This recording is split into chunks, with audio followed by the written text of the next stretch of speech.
What's up? What's up? What's up? It's your boy Hips Too Smooth.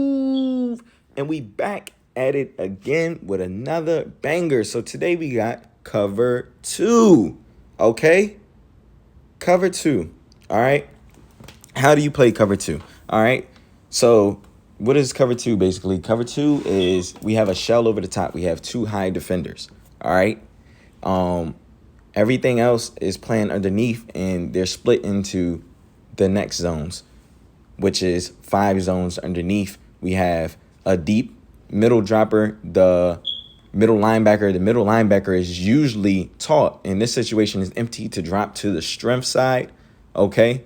Or turn, well, the technique they usually teach is, hey, a couple yards of depth, read the strength side first, which would be 3 receivers on that side, and there's 2 on the other one, okay? And then we have to communicate if something is coming back in his zone, all right? Hook the curl droppers, it all depends on how your coach coaches it. Some coaches say, hey, we get to a landmark, whether that is in between that 30 and that hash at around, let's say, 8 yards, somewhere around there, 8 to 10 yards, right? And then we communicate again, and I'm watching the quarterback. Or some guys, I have you watch the concept.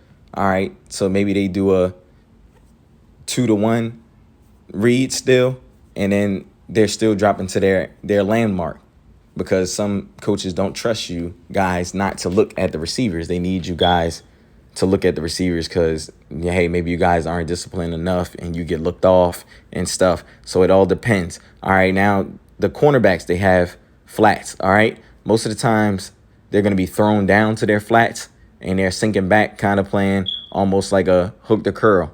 But majority of the time they're thrown down. And that the reasoning is, hey, flats is no more than 5 yards. So those gains, hey, he flies up and he comes up and makes a play on it. And most of the time, those plays are 3 to 2 yards. So they're going to have to kill you with that.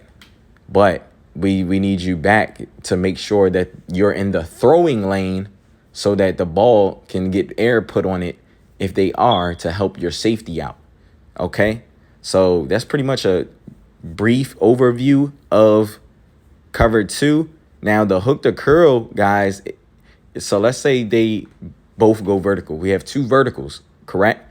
If we have 2 verticals, the linebacker or the nickel back that is playing the hook the curl has to reroute. Everybody should be rerouting in zone coverages anyway to knock the receivers off of their routes to disrupt timing and also make the quarterback have to put air on the football.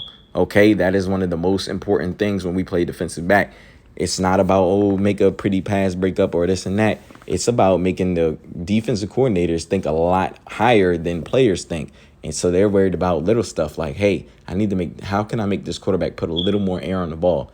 And that allow my defenders to get some time, whether he has a bad break or stuff like that. Okay? So that's just a brief overview of cover two. I'm going over the basics of coverages. You guys are in camp. I think this will help you. If you need more help, join the Complete DB Zone.